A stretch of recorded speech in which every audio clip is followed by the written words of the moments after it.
Is the light okay? You want any light? Is it quite okay?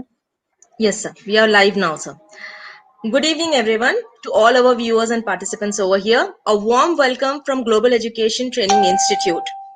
I am your host for the day, Hina Ansari, and with us we have Dr. E. Prasad Rao, founder and chairman, Eris World School, Karimnagar, Telangana. In this moment of disruptive education from initiative by Dr. Sunita Gandhi ma'am, we have conducted more than 200 plus webinars with eminent speakers and lots of educationalists joining our hands for this disruptive education movement. It is my honor and pleasure today to invite our eminent guest, Dr. E. Prasad Rao, and topic for this sir is education at home in pandemic. Key reflection. I think many of us are facing a lot of hurdles due to the pandemic situation, and education is one aspect that cannot be stopped, a service industry. So, sir is going to put his views, his ideas, his experiences with us, and his sharing will be a great knowledge sharing with us, and it will help us to understand many things in many aspects. So, over to you, Prasad, sir. Thank you so much for joining us in the disruptive education moment, sir. Thank you. Thank you, Hina. Thank you, Geti, and thank you, Sunita Gandhi, and all the viewers, probably across the country and the overseas. I think this has been my second webinar Yeah. with Geti. Sometimes the last one I think was held in the month of May. Uh, Coming to today's discussion, I think all of us are going through very, very, torrid times. Definitely, this pandemic has brought about, a lot of havoc in the community, in the people's lives across the countries. But along with that, this pandemic also has taught us how to come together emotionally, how to come together physically, intellectually, and how we can, be recognized as a family, as a community, as a nation in this crisis. And I think human beings have really overcome this tragedy, and they are bracing up with the occasion. I really appreciate everyone in this hour of crisis.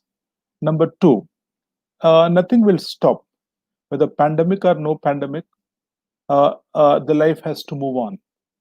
Everyone's life has to move on. We can't get stuck, especially, especially when it comes to education.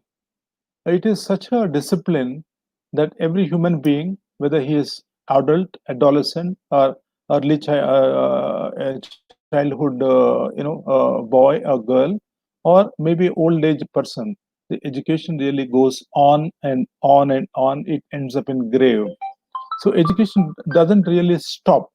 Education has to move on. Education has to go forward. So similarly, so in our country during this pandemic, we have actually the government, central government, state government, ministries, courts, we all have come out to ensure how kids really, are educated. Especially, I'm working with about 400 plus teachers in a place called Karimnagar in Telangana, a lovely team of teachers and leaders and students and parents. It has been a great, feeling to work with them even during pandemic. Uh, I think all the teachers, all the leaders across the country have really worked very hard to cater to the requirements of this particular pandemic time learning. We are physically alienated. We're a little bit far away physically, the kids, the teachers, and everyone. But if you have a mind, if you have a vision, if you have a way, if you discover a process, you can reach out to anyone, anywhere in the world. That's what is happening now. Whoever has thought that there will be remote education at the school level, and this particular situation has brought all of us together in the form of online learning. And I have seen how the teachers and leaders have, risen to the occasion, learned the art of this, trade, the skills, as to how this online education has to be, transacted. And so far, so good.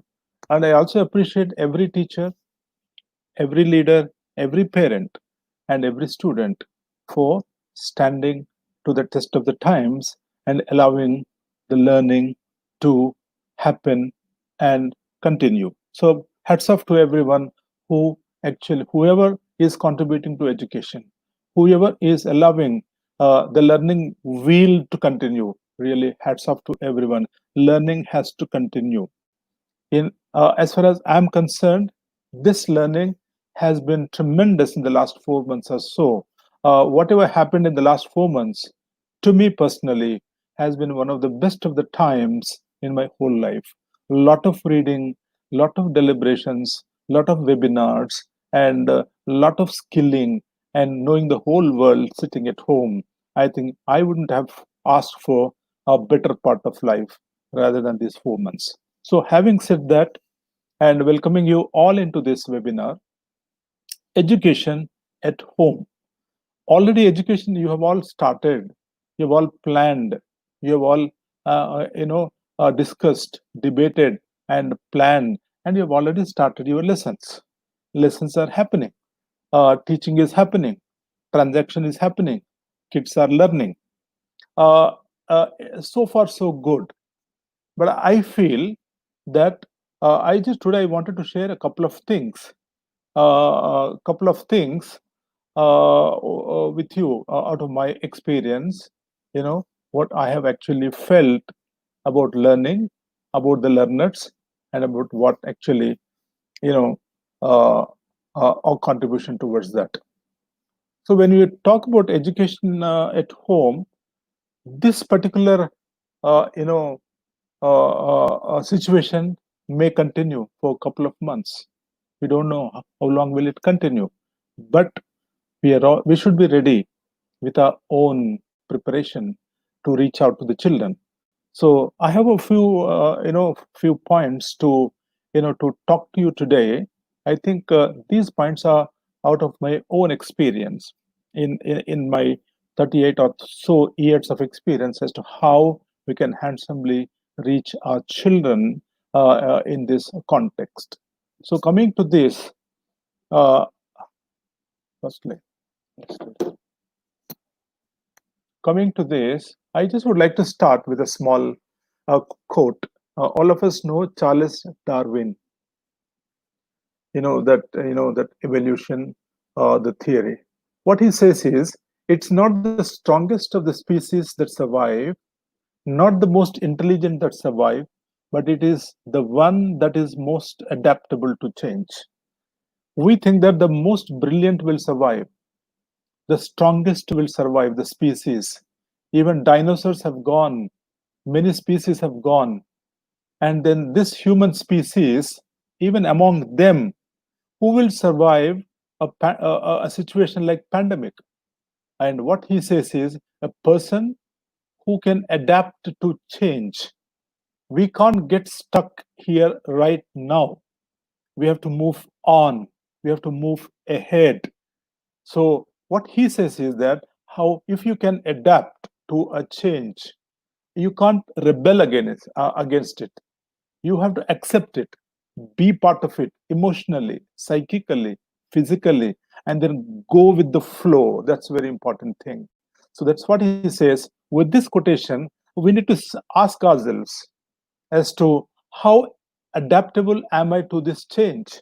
Today, tomorrow, something else will come. Will I get lost? Will I be mentally ready? Should I not make myself ready? My family ready? My kids ready? And how can I escape from this? It's a reality. It's there. It's before our eyes. We are going through.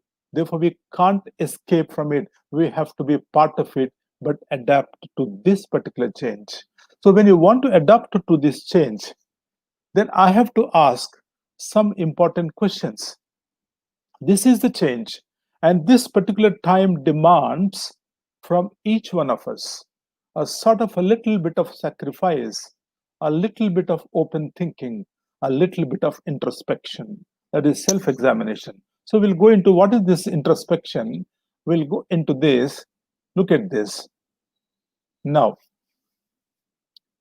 dear friends, what happens is now we all go by our own have. Even as a teacher, I've been teaching for the last 10 years, I will continue the same. So our old habits, we can't come out of that. We are built up in such a way, our mind is structured in such a way, we have allowed it to develop in such a way that we just don't want to come out of that comfort zone. Dear everyone, it's important that the old habits, if they are not working, will have to go. They cannot be part of our system of our mind, of our psyche, of our feelings, everything. So therefore, you need to just introspect which part of your old habits will have to die, will have to be allowed to die. You have to overcome that. As a teacher, as a leader, as a parent, even as a student, as an adult, even not connected with education, it's very important that because no, every day the sun rises, teaches new things, brings new life, brings new energy. If we don't feel that energy in our own life, let there be difficulties, let there be challenges. They're part and parcel of life, but there should not be any poverty of our own ideas. There shouldn't be any impoverishment of our own existence. We should know ourselves better than anybody. That's more important thing. So kindly put, if at all you're following certain methodology which is not working properly, try to overcome that. So look at the habit. It's good or not. It can work or not. It's scientific or not. Either whether it can work in this context or not. Whether I have to change. This sort of introspective nature will have to be part of our own being every time, this time, today, tomorrow, and every day. And coming to the next important point, the psyche, our own psyche, and its architecture. This is mind architecture is one, but the psyche architecture is what is that you have stored in your mind as experiences, as knowledge, as experiences and knowledge that is there in your mind. But every time, your teachers or leaders, every time when you want to do something, what happens is that your mind says, this is your experience. This is what you have done. Do it the same way. It comes and interferes with now. But actually, this situation is different from that situation. Pandemic situation is different from what you did 10 years ago.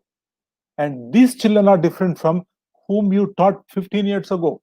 It's very important that so when those ideas are generated by your mind, that psyche is there, then you have to overcome that psyche mindset.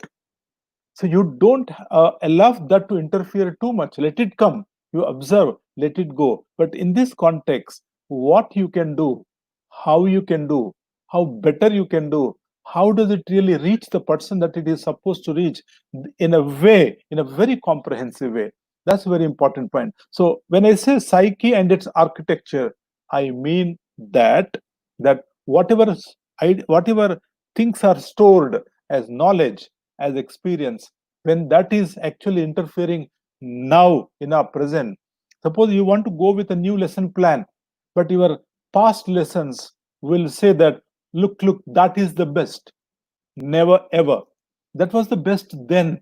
But what is good right now in this context is the concept, the kids, the community, the curriculum, and so on and so forth, the technology, so on and so forth. So kindly don't allow too much of past to interfere with your present, because in the present you have got that energy is more important. So look at the things with a fresh mind, look at the things with fresh intelligence, new intelligence. Look at the things from the prism of a change, adaptation to change. So that psyche you need to now build up. You need to overcome the already existing psyche and its architecture. Point number 2. And point number 3, of the all of us whoever are part of this webinar or whoever is there, one thing we need to understand, we need to really make it very, very obvious and clear that that every one of us, whether COVID or no COVID, whether any challenge or no challenge, there should be one thing that should be uppermost in our own being. That's that. What is that called? Feeling of security, feeling of trust.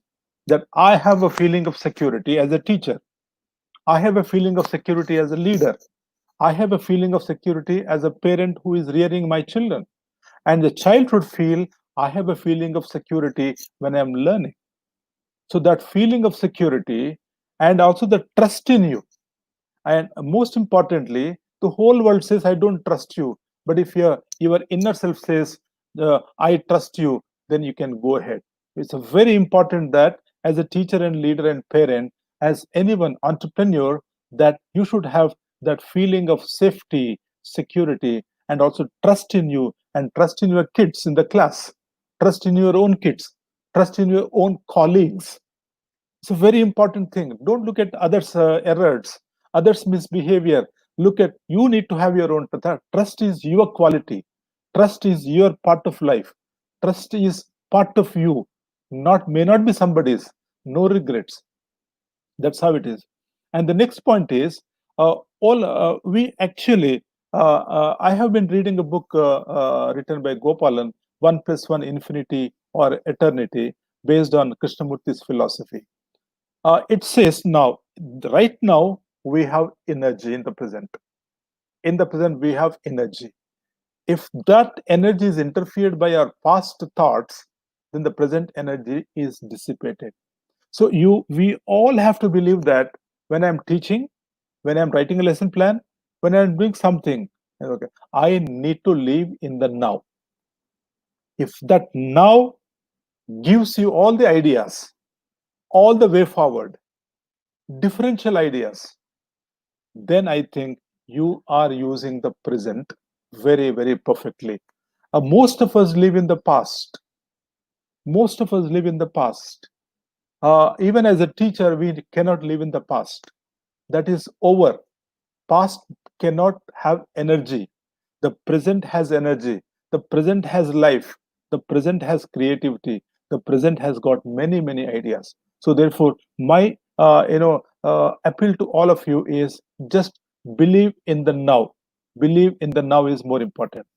Now that the change is really happening, the winds of change happening. It is there. We cannot crib about it. Just we can't crib about it. Just feel that, try to have some new wings. You may be 30, 40, 50, 60, it doesn't matter, because this knowledge goes into the person in every age, including the old age. So there's no limitation to human brain. Human brain has got its own capability to acquire knowledge despite any age. Knowledge happens, and the pursuit to knowledge is in our hands. It's very important that, so let's have our own wings. Let us not worry about challenges.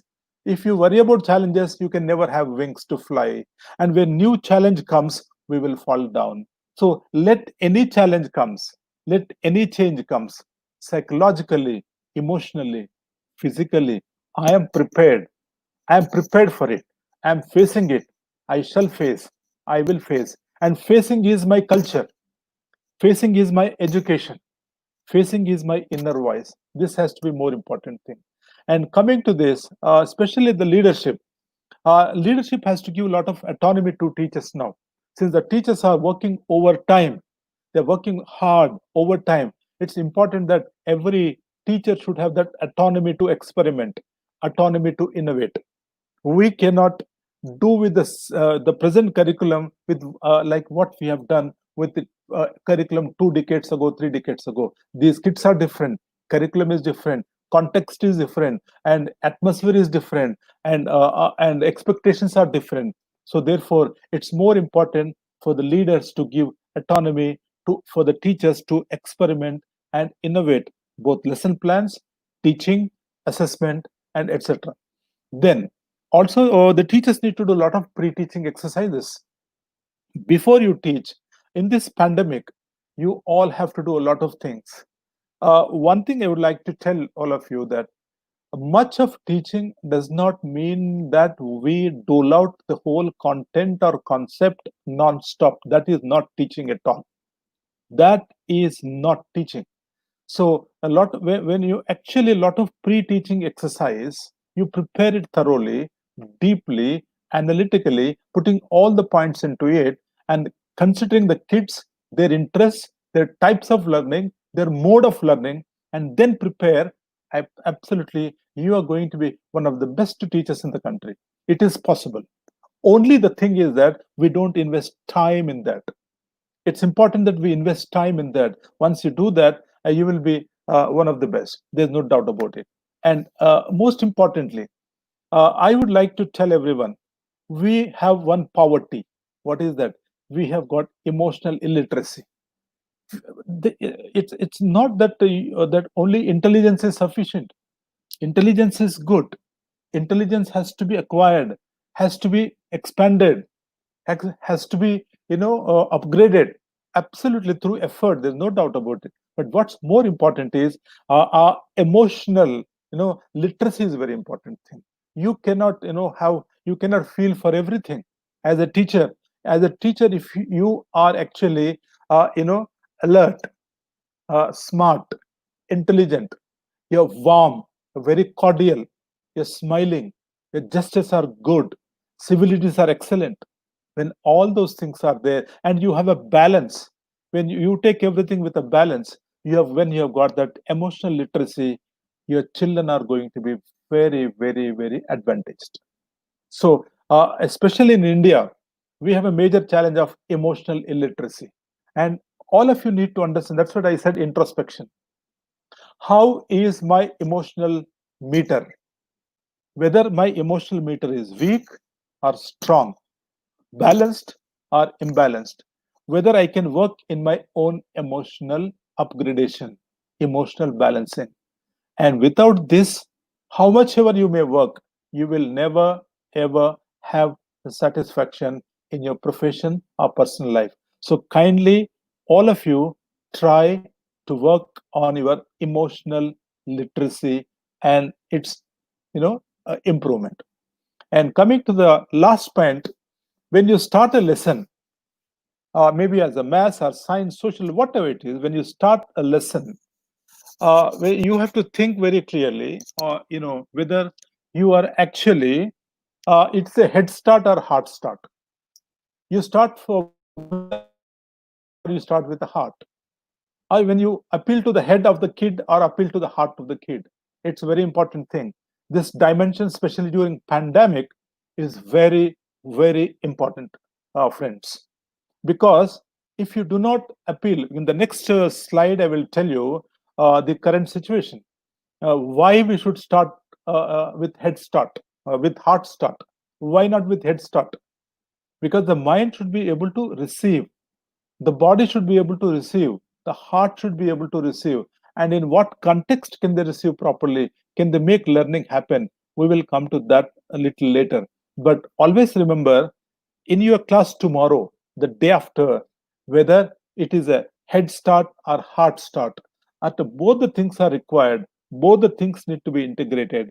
But the most important point is you start with the heart, then touch your head, then you go simultaneously hand in hand with both head and heart going together across learning paradigm, across synchronous learning paradigm, across asynchronous learning paradigm. That is before the online class and after the online class. So this is what I say when I say introspection. So coming to the next slide.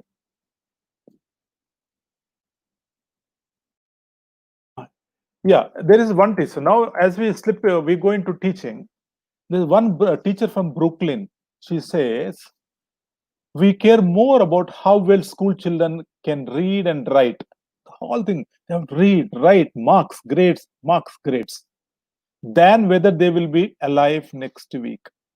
This is, of course, American context. American context. Maybe it is true to a certain extent in the Indian context also. Maybe true. Rather, it is true in certain cases. So we over concentrate on reading,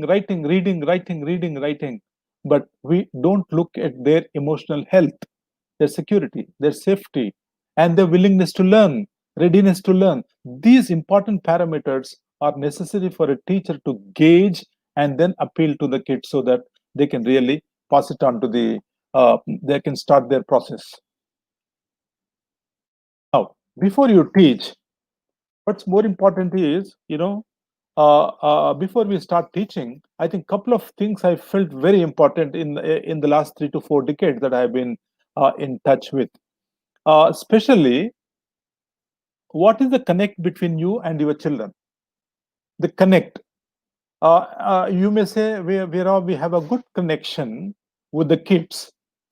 That's fine. There's no doubt about it. If the connect is very emotionally sound, if the connect, if you are integrated with the child properly, all the children properly, then the flow will happen.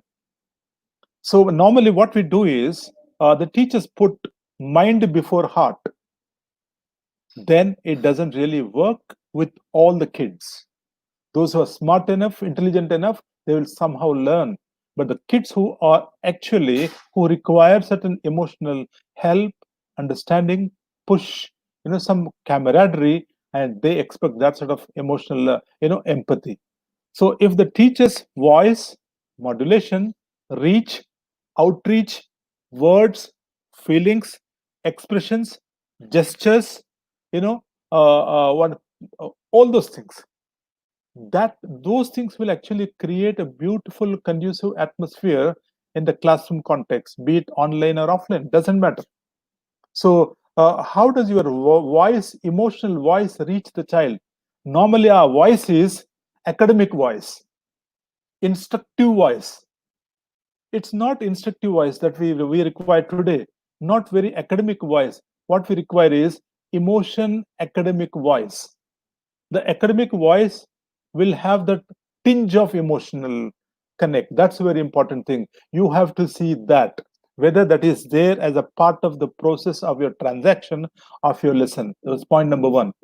And point number two, if there is, normally when we deal with kids, we all feel that kids will definitely do well when they are given a reward or an award, or actually, or when you threaten them, or when you actually bully them or threaten them, you feel that the kids really do well. But according to all research, findings or experimentations, it is found that kids will not always do well when they are threatened or are offered a reward. That is only sometimes. If you give a reward, next time they may do it, but it's not perennially possible.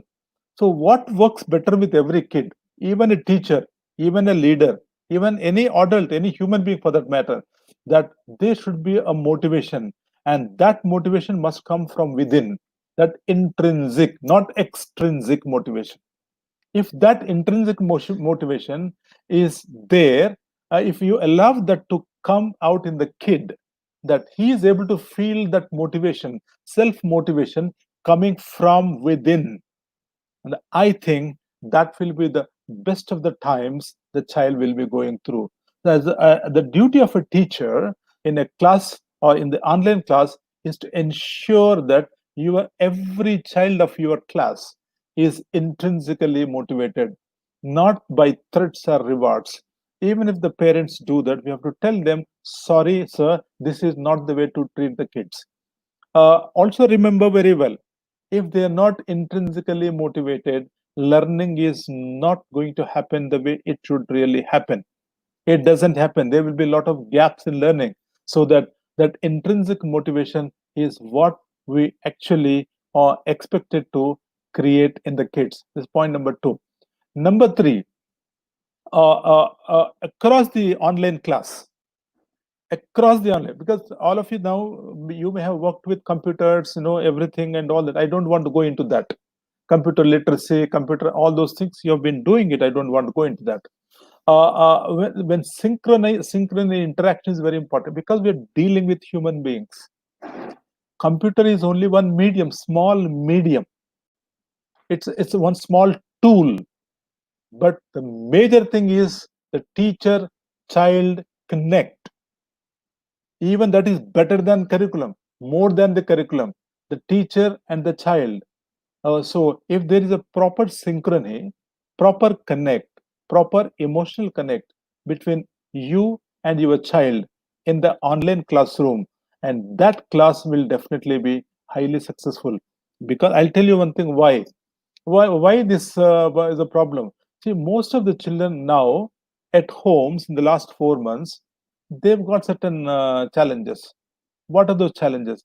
The challenges that they have got actually is one. They have got certain behavioral challenges. They have got certain relationship challenges. They have got certain poverty of SEL, that is socio emotional learning. Children are out of place when they are not in among their own community, their own friends. Now they can't go out. It's almost like a lockdown situation. We are confined to the houses. So the children's socio emotional quotient is almost negligible. So that has a great or adverse impact on the kids and their learning. So they're not mentally ready, physically ready, emotionally ready. So that is why I urge all the teachers, especially, to have that kind of connect with the kids, that sort of synchrony, that sort of beautiful emotional bonding that is required. And that is the most important thing for learning. And the next point is focus on remote and blended learning. Now actually when you are calling it blended learning, uh, we need to really focus what is that learning happening, what is that learning should happen now. So the focus by the child, the focus by the teacher during that particular 40-minute class is very important. But how the class should be there will come little later. So the entire focus now must be only on remote and blended learning. Now it's a blended learning formula. It's happening now. And this is also important because most of the teachers, almost all the teachers, have actually acquainted themselves with the skills of teaching through computers. So this is good for them. This will do a lot good in their own professional endeavors in future. When you come to on-site classes, when the schools reopen, these teachers will definitely have a lot of mileage in actually customizing themselves and catering themselves to the requirements of teaching learning process. So very important thing. So the focus must be on this. And finally, we all talk about pedagogy. We all talk about pedagogy. It's okay. It's methods of teaching, methods of learning. Fine. But then this pedagogy now in the online classes, it's not now. The pedagogy after the class, before the class, after the class and before the class. So that pedagogy is very important thing. How you actually come out with a lot of techniques, lot of tools, lot of involvement processes, lot of self-learning modules is very important thing. So before I go on to the next slide, I just would like to make it very clear that that kindly understand your child's mindset, and please understand the feelings, hurt feelings of your children, and also try to understand and appreciate the problems faced by the children.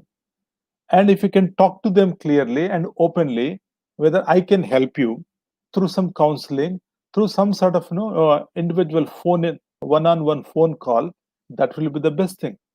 Don't think that all children are sound at home and safe at home. They may have lot of psychological barriers, lot of psychological challenges. They may have lot of relationship issues. They may have lot of relationship with issues with their parents, with mother and father also, and with siblings also. And most importantly, as I said, when there is social emotional learning is not happening, and the kids are not in their own company of friends, the age group, then the kids will be losing their social life so much. It is terrible. Even for us, our adults, when we don't meet our friends, our own kith and kin, we feel isolated. And the same thing happens rather mostly with the kids. This is how it is. So kindly ensure that your kids come back to the normal situation before you start the class. And if any child wants to say something, let the child say outside the class to you what the child really wants to say. So now when you start the class, what is that we need to concentrate around? Now as you go into the classroom dynamic, now when you go into this, I just taken in the three levels ECCE. Now the national education policy is coming out with what you call ECCE: nursery, LKG, UKG, first class and second class. That's what they say: nursery, LKG, UKG, first class, second class. Then they say middle class, third, fourth, fifth. There are that is, they won't call it middle class. Middle is 6, 7, 8, 9, 10, 11, 12 is secondary. They are telling 3, 4, 5 is preparatory. They are telling. But then when we look into this, teachers who are dealing with these three groups, what is the current practice? What is the most desired practice or desirable practice? That has to be really looked into. When can learning happen? How can learning happen in a better way? All of you must be knowing the fact that out of your own experience, you must have seen kids blossom, bloom with learning. When they are activated intrinsically, and the kid goes all out to learn that. When you say, yesterday I was, a part of some webinar. They say, children, you don't have any homework tomorrow. All of them shouted, great, great, great, oh, wonderful. All the boys shouted. But we'll do one thing. We will take these two poems. What we do is, you have to work with these two poems. No homework tomorrow. So what shall we do, sir? You do one thing. Just take them there. You try to understand the meaning of these two poems. Whatever the meaning, who wrote the poem, and what was his life history, and the meanings in the words, any grammar points, any rhyming words, whatever you want to learn, you learn and come on your own. But there is no homework. You don't believe the kids have done so much of work that spent more time than they were doing the homework, but with lot of interest, approaching, reading books, approaching people, asking people, trying to guess something, and then write something, get clarity from people, get confirmation. So much of work was done, but the teacher said there is no homework. But the work that was done was quality wise 5 times better than the homework. So it's all how you actually give that to the kid. You say, all teachers say, oh, so much of work is there, you have to do this much, this much, this much, this much, this much. Quantum, is it important? It is, but when he understands it. And it is not when the child doesn't make sense of what he is going to do. It doesn't make sense. So the quantum doesn't make sense when the quality of the work the kid does is out of the purview of understanding. So that understanding or comprehensibility of what he does is very important. So similarly, when it comes to learning, even at home during pandemic, how can learning be a beautiful voyage? How can learning be, be enjoyed like a thrilling experience? It's very important. Yesterday, I was reading this between experiencing and effort. We all believe that schools believe, parents believe that effort, effort, effort, effort, effort. Read again, write again, write again. Many a time, write again till you get, perfect in that. Absolutely no. I'm sorry to say that is not the way to do the things. If the child is experiencing while learning, or experiencing and learning while experiencing, then that learning is beautiful, long lasting. That is connected to emotional feelings. In our education system, we have got less of experiencing, almost no experiencing, more of effort, more of practice with less of understanding. How do you expect, even if it is science, math, English, whatever it is, how does understanding take place only with effort? Effort is repetition. Effort is continuously doing it. Effort is doing it again and again and again. It is required, but not at the cost of understanding. So, whenever you take up something, where is the basic element of understanding for the kid? And always remember, friends, that understanding comes better. Understanding comes better and the best when the child is engaged. When the child is engaged, then only understanding happens. And that understanding will happen in many a way. In the pre-primary segment, 1 to 2, it happens in one way. For example, you take your LKG child, UKG child, first grade child, second grade child. What happens? That particular child is very curious. There, the child doesn't know much about I, self. We know about self. We are all sometimes spoiled selves, but the child's self is not yet made. So the child is curious. He wants to explore. He wants to express very freely, courageously, without fear. So that is very important, that that child must have that feeling of security and trust. That's why I said ECCG, the feeling of security and trust. Once you remove this trust in himself and the teacher, if a UKG child has a trust in himself and the teacher, the child is going to be highly successful in life with whatever he does. But you remove the trust in him and the child and the teacher, it is gone. And also instill fear in the child or insecurity in the child. What happens is, again, the child is only, the child will be monotonously doing. So when the brain is expanding, up to year 6, brain 90% of the brain formation will be done, mind formation will be done. And when during that time, if there's a feeling of insecurity, fear, and mistrust, you can imagine what will be the fate of the child when he grows into adolescent and adult hood.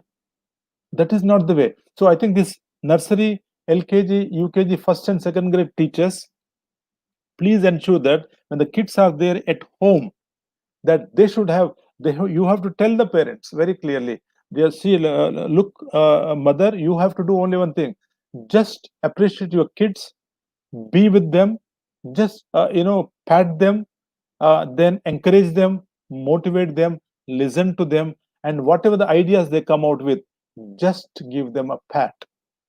Then security will come, trust will come, all the things will come, all the things will come. But if the mother and teacher both, or any one of them, doesn't encourage and doesn't listen to the child, doesn't actually care about his words and expressions, his questions, doesn't give time, put him down.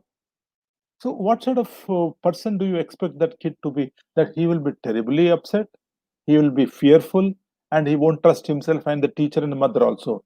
And that kind of security, that kind of insecurity and trust, mistrust should not be there.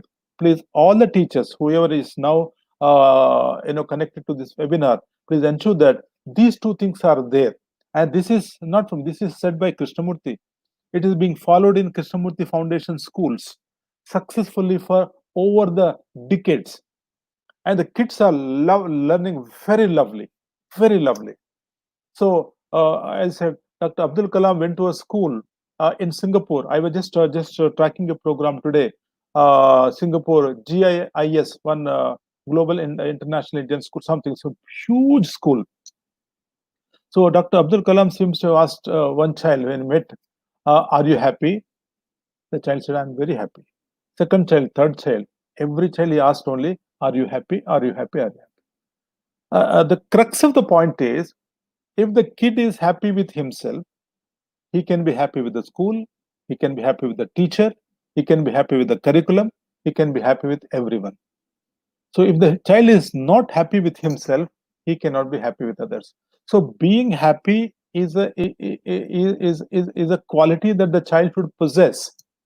So in our schools, in our online classes, please ensure whether your kids are happy or not. And if they are not happy, first try to break that and then let them come back to this happy mood, cheerful mood. It's a very important thing. So these kids, nursery, LKG, UKG, first and second, they are very curious. They want to explore. They want to express so much in different ways. Let them do, but please ensure that they are do not have mistrust of themselves and others, and also they are not insecure. Now, when it comes to middle school level, actually, we normally believe in content delivery. We normally believe in content delivery, and that content delivery is okay. It doesn't matter. We need to deliver the content. But then, for example, a science teacher is there. The science teacher is teaching a lesson on, on plant. The parts of a plant. So instead of the teacher teaching this is shoot, this is root, whatever, whatever, whatever, if the child discovers that, observes that, discovers that, names them, understands everything in the process, is that not better education? And it is possible at home during online also. And this is very much possible. This pedagogy outside the classroom is important. Not that 40 minutes what is happening. 40 minutes what is happening is what they have done there, they'll come to share with the teacher. It's not one way talk. Most of my teachers won't do that here in our schools. Paramita Group, Iris World Group, and Explorica. They won't do that. Like there are many teachers maybe doing that. So what happens in the 40 minutes is not normally teachers what they do. They teach this is the concept I have to explain this today, and it is done. Homework is given, assignment sheets are given. Oh, those days are over, teachers. Those days are over. It's not like that. So that 40 minutes you can go in for discussion, you can go in for interaction, you can go in for questions, you can go in for n number of things. You can go in for explanations, you can go in for clarity, you can go in for counter questioning, you can go in for many things. So explanation less, learning more. And that happens only when there is, pedagogically speaking, there is a pre-class activity. There's a pre-class activity. There's a that is a post-class activity. So this online tells other teachers that the kids will have to be beautifully, meaningfully, holistically engaged, so that they can take learning beyond any time. They're involved and immersed. That immersion in learning is important, not coercion. Immersion is more important. Why coercion? If as a child, as an adult, if I want to learn, I will learn, but you cannot force me to learn. But if you force me, if you make me afraid, I may say yes, I will try to do something, but in about an hour's time, I may learn something which I can learn in 5 minutes time, 10 minutes time. It's waste of time, waste of energy, and my mind doesn't really work that way. So I'm structured in a different way. Why don't you understand as a teacher? This is what normally happens. So at this level or any level, kindly understand that, especially at the middle school level, they actually want they need to understand everything, and the understanding comes through discovery. For example, discovery. Let's say, the plant comes out, the seed, how if the kid plants a small seed, sees how it sprouts, how the plant comes out, sees everything. So is he not able to understand everything? So why should the teacher say, come on, you have to put a seed in that, put water, then a small plant will come out, that is called a plant. Come on, write down. Why that education nowadays? Not necessary. Child has got some facility at home. He need not go elsewhere. He can do that. For example, this you can do in science. For example, you take mathematics in 6th or 7th grade. Now, for example, you this child has really understood the difference between a savings bank account and a current account. He has gone to the bank with his father. He knew how to actually open an account of savings and current. He looked at all the points, savings and current account. He has understood himself. So in 2 3 classes, when we struggle to teach them, he may not be able to understand. But one small visit to a bank and looking at those things, filling it up, talking to the people, that is called understanding through discovery.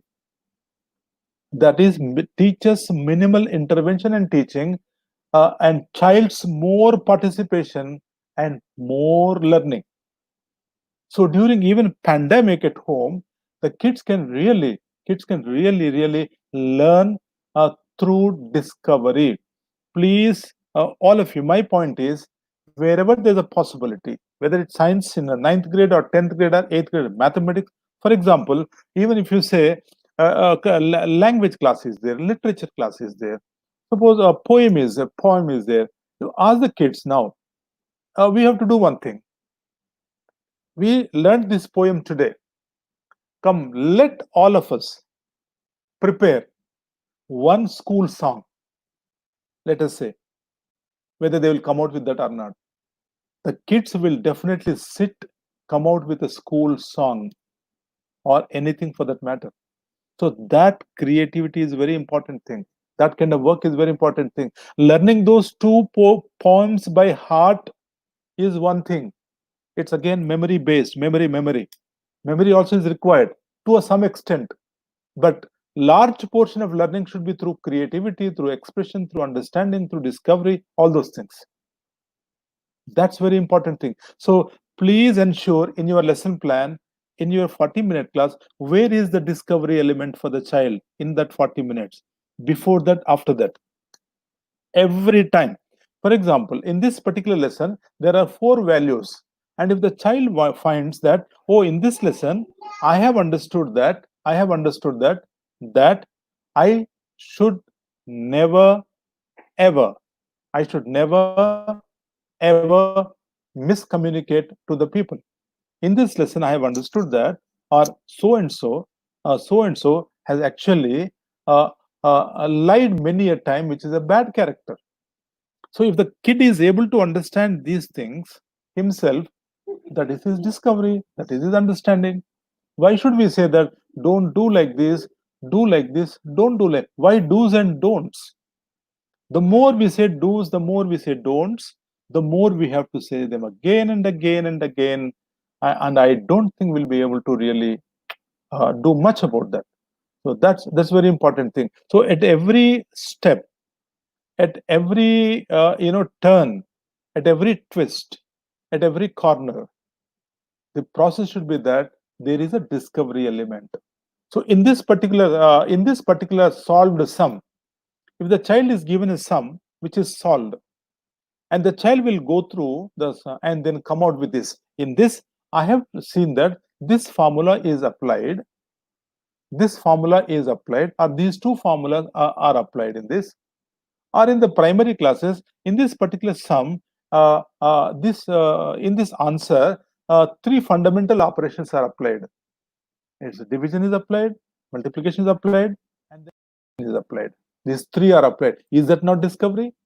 That is discovery. So that's very important point. And this point number 2. And then as he discovers, he should start, expressing. As he discusses, he should start express whatever he may express through diagrams, through writing. He may discuss through certain other things. So that expression is very important. Expression will happen after discovery. And after expression also, then he can go for questioning. He can go on for questioning. Lot of questioning in the class will happen. So discovery, expression, and the questioning. Once that questioning starts happening, the kid really will be able to beautifully do that. So in any case, whether it's middle level or at the high school level especially, kids are more interested towards investigation. Investigative learning they want to do. They want to investigate and learn, not at the middle level. at the high school level, at the 8th level, ninth level, 10th level, they want to investigate and learn more and more deeper investigations. But whereas at the middle school, investigation process just starts. That's the difference in age group. So it's very important that the kids are allowed to discover. The basic point is understanding. So understanding happens through discovery, through questioning, through exploration, through explanation. All those things. These things are very important. Please ensure that in your planning, in your class, yeah, before class and after class, synchronous and asynchronous learning, you should ensure that the kids are able to understand by following all these processes. These are extremely important pedagogical processes, and there should be a revolution. Now, when pandemic brings about a revolution, why can't we bring about a revolution with children sitting at home and learning far better than when they were actually learning in the school? Why can't we do that? It is possible. It is definitely possible. And I also tell all the teachers and leaders that once you start doing that, your professional competencies, your skills, your capabilities will be enhanced, multiplied. Maybe whatever you could have done in 5 years, you can do it in 2 months. That is the most important point. So on the whole, I would like to, and most importantly, for every child, be it nursery, be it 10th class, or be it 5th class or 6th class, it's very, very important that the child should have that feeling of security, that feeling of trust, the feeling of trust in himself and the teacher and the parents, and the feeling of security, the absence of fear, that now I am free to learn, I'm in a good class, my class is excellent, I love my class, I love my teacher, I love my subject. This is a very important paradigm that the kid needs to really have. That it's a very important thing. So once you do this, your leader will support you. My request to all the leaders also, please support those teachers who are actually trying to come out a new leaf. They may make mistakes, doesn't matter. They have to, when they are trying new things, they make errors. You invite them, you welcome them. It's a part. Making a mistake is a part of our life, and then only we can become better by the day. Even a child should be allowed to make a mistake. He will become a better by the day, and his acquisition of knowledge will be really, really amazingly good and excellent. So before I conclude, because it's 1 hour time, before it's 5:58 already, before I conclude, a couple of quick points. Please ensure that your child is emotionally secure, and that happens only when you are emotionally not illiterate. You understand what emotions are, how you should keep your emotions balanced. Very important. As a teacher, as a human being, you need to extend that love, that care. More than intelligences, that love and care actually are very, very important and significant in the teaching learning transaction. And it should not be transaction. Kindly remember, it should lead to transformation. The transformation is very important. Just simple transaction, anyone can do that. Whether it can lead to learning in the children, among the children, and wherever possible, try to have collaborative space, have some networked learning among the children. Let there be pairings, beautiful pairs, and groups working together crazily working together crazily. You invite that, you welcome that. In the process, they may make errors, doesn't matter, you welcome them. So before I conclude, I only wish and pray that each one of you now find a new energy, believe in yourself. Whether how you may be 40, 50, it doesn't matter. You can learn new things. I'm learning new things every day, adding to the repertoire of my knowledge. It's a good time to spend among the books, reading a lot of books, and there are a lot of new pedagogies. I'm just coming to know. So learning does not stop for anyone. Let there be learning, whether pandemic or no pandemic. So Hina, thank you so much. All the participants, thank you so much. God bless all of you. Thank you so much, sir. It was such a great learning journey today. And I think in our world, especially in India, it is very important that we look upon to our students for emotional learning also. As you well said, that emotional literacy is very, very important. This is one aspect we are totally ignoring in. And this is what we have to bring back. Naturally, as you always says that age is just a number and learning is always, even if you are a teacher, you're always a learner. So learning is a lifelong journey. Everybody believes in so. It was a wonderful learning experience with you, sir, and we hopefully want to see you again, either as a panelist, as a speaker, with more new ideas, more innovative learning, ways of learning. It is so good that I learned so many things today, and I think even our people who are watching us, our viewers, has totally understood that how emotional learning is very important in our world, in today's world, especially during the pandemic. So it is wonderful journey, sir. On behalf of Getty Global Education Training Institute, on behalf of my entire team and Dr. Sunita Gandhi ma'am and everyone, thank you so much. Hope to see you again. Thanks, viewers. Thanks Thank everyone you. for Thank you so watching much. us. Thank you. Thank Have a you. great Thank you day. so much. Bye bye. Thank. Bye bye. Good night. Night. Good night, sir.